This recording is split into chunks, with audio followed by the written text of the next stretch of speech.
Welcome friends. आज हम smart study करेंगे। तो शुरू करते हैं आज का क्वेश्चन, जो इस प्रकार है।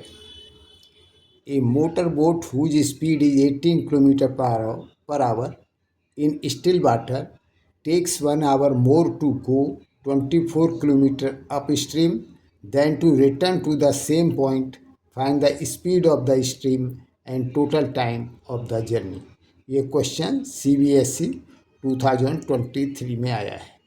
ये क्वेश्चन क्वाड्रेटिक इक्वेशंस के आधार पर है और ये वर्ड प्रॉब्लम है।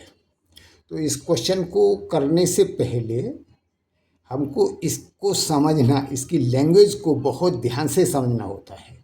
तो इसमें दिया हुआ है कि स्टिल वाटर में, यानी जो शांत पानी है, उसमें उसकी स्पीड 18 किलोमीटर पर आवर है और अप स्ट्रीम यानी पानी के बहाव के विरुद्ध 24 किलोमीटर वो जाता है और उसको उस यात्रा में 1 घंटा ज़्यादा लगता है और फिर वो लौटता है डाउन स्ट्रीम यानी पानी की धारा के बहाव के साथ में, उसमें उसको 1 घंटा कम लगता है। ठीक है, तो अब हम what is the given in the question. Given speed of the boat in still water is equal to 18 kilometre per hour. Upstream journey 24 kilometre, downstream journey 24 kilometre, time taken 1 hour more in upstream journey than that of downstream journey। अब हमको ये दिया हुआ है और ये find करना है। To find speed of stream, total time of the journey. तो क्वेश्चन को करने से पहले आप सभी से मेरा अनुरोध है कि आप पहले क्वेश्चन को स्वयं करें और अगर ना हो तब फिर सॉल्यूशन को देखा करें। तो इस क्वेश्चन में कंसेप्ट क्या लागू होगा। What is the speed of boat up stream and down stream.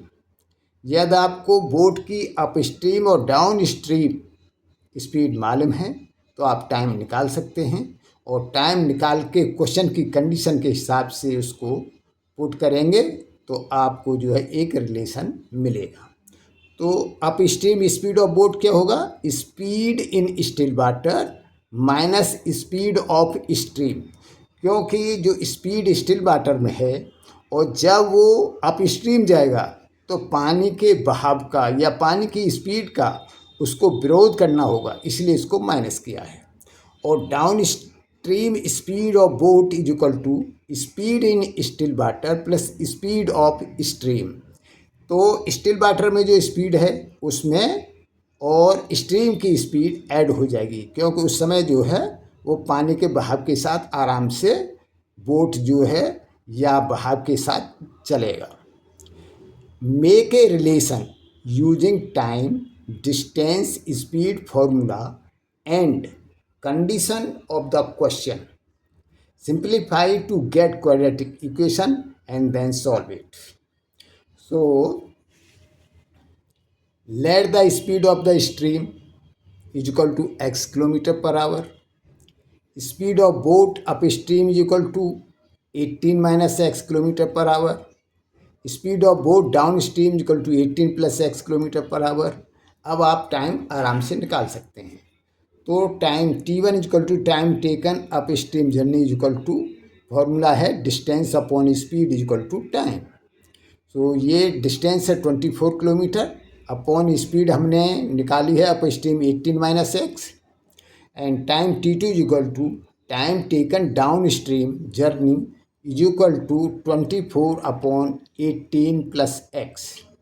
और t1 ज़्यादा है t2 से, t1 is more than t2 by 1 hour। Therefore t1 minus 1, अगर t1 में से हम -1 कर देंगे तो वो t2 के बराबर होगा। अब t1 की वैल्यू रख दी हमने 24 by 18 minus x minus 1 is equal to 24 upon 18 plus x. 1 को हम राइट साइड में ले गए और इसको हम लेफ्ट साइड में ले आए, तो 24 by 18 minus x minus 24 upon 18 plus x is equal to 1। अब हमने एलसीएम लिया तो 18 माइनस एक्स 18 प्लस एक्स अब इससे डिवाइड किया तो 18 प्लस एक्स टाइम्स गया, तो यहाँ हो गया 24, 18 प्लस एक्स माइनस, और जब 18 प्लस एक्स से डिवाइड किया तो 18 माइनस एक्स टाइम्स गया, तो यहाँ हो गया -24, 18 minus x is equal to 1। अब हमने क्या किया कि इसको मल्टीप्लाई कर दिया और नीचे भी मल्टीप्लाई कर दिया और साथ साथ क्रॉस मल्टीप्लाई भी कर दिया, तो ये हो गया 432 plus 24x minus 432 plus 24x is equal to 324 minus x square. अब हमने क्या किया, x ये तो कट गए दोनों, और ये हो गया x square plus 48x, 24x और 24x को ऐड कर लिया, और 324 को हम इधर ले आए, एक्स स्क्वायर को भी हम लेफ्ट साइड में ले आए, तो हमारी क्वाड्रेटिक इक्वेशन बन गई x square plus 48x minus 324 is equal to 0। अब हम इसको मिडिल टर्म को स्प्लिट करेंगे, तो इसको स्प्लिट करने के लिए 324 को जो है हम प्राइम फैक्टर करेंगे, तो 324 के प्राइम फैक्टर किए, 2 से डिवाइड किया 162, 2 से किया 81, 3 से किया 27, 3 से किया 9, 3 से किया 3, 3 से किया 1। अब ये आ गए इसके प्राइम फैक्टर। अब इन प्राइम फैक्टर्स को हमको इस तरह से लेना है कि इनका मल्टीप्लिकेशन तो 324 के बराबर होगा ही, लेकिन इनका डिफरेंस किसके बराबर होना चाहिए, हमारी मिडिल टर्म, और हमारी मिडिल टर्म कितनी है 48x। तो हमने फिर इसको 2 multiplied by 3 multiplied by 3 multiplied by 3 is equal to 54, और दूसरा फैक्टर लिया हमने 2 multiplied by 3 is equal to 6। तो हमने अभी इस इक्वेशन को, जो क्वाड्रेटिक इक्वेशन हमारी आई थी, उसको स्प्लिट किया, x square plus 54x minus 6x minus 324 is equal to 0। अब यहाँ से इन दो टर्म्स में x कॉमन है तो x कॉमन लिया, तो x प्लस 54, इन दोनों टर्म्स में 6 कॉमन है तो -6, ब्रैकेट में बचा x plus 54 is equal to 0। अब x प्लस 54 कॉमन लिया तो यहाँ से बचा x और यहाँ से बचा -6 इज इक्वल टू 0, तो यहाँ से x equal to -54, x equal to 6। तो x equal to 6 as speed cannot be negative, इसलिए x इक्वल टू 54 को हमने इग्नोर कर दिया, तो स्पीड ऑफ स्ट्रीम कितना आ गया 6 किलोमीटर पर आवर।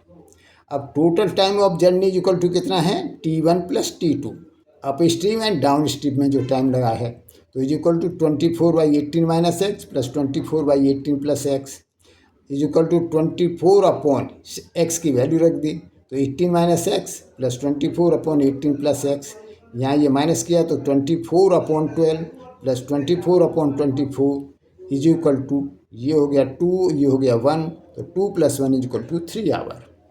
तो जर्नी में टोटल टाइम इसको कितना लगा 3 आवर्स। तो आंसर हो गया speed of steam is equal to 6 kilometre per hour and total time taken in the journey is equal to 3 hour. धन्यवाद।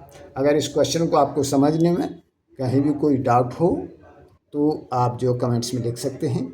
इसके अलावा भी अगर आपके कोई ऐसा क्वेश्चन है जो आप नहीं समझ पा रहे हैं तो वो भी कमेंट्स में लिख सकते हैं, मैं उसका वीडियो बना के आपके पास भेज दूँगा। यदि आपको ये क्वेश्चन मेरा सॉल्व किया हुआ वीडियो पसंद आए तो आप लाइक करें और चैनल को सब्सक्राइब करें यदि आपको मेरे साथ जुड़ने में कुछ फ़ायदा नज़र आ रहा हो तो। धन्यवाद।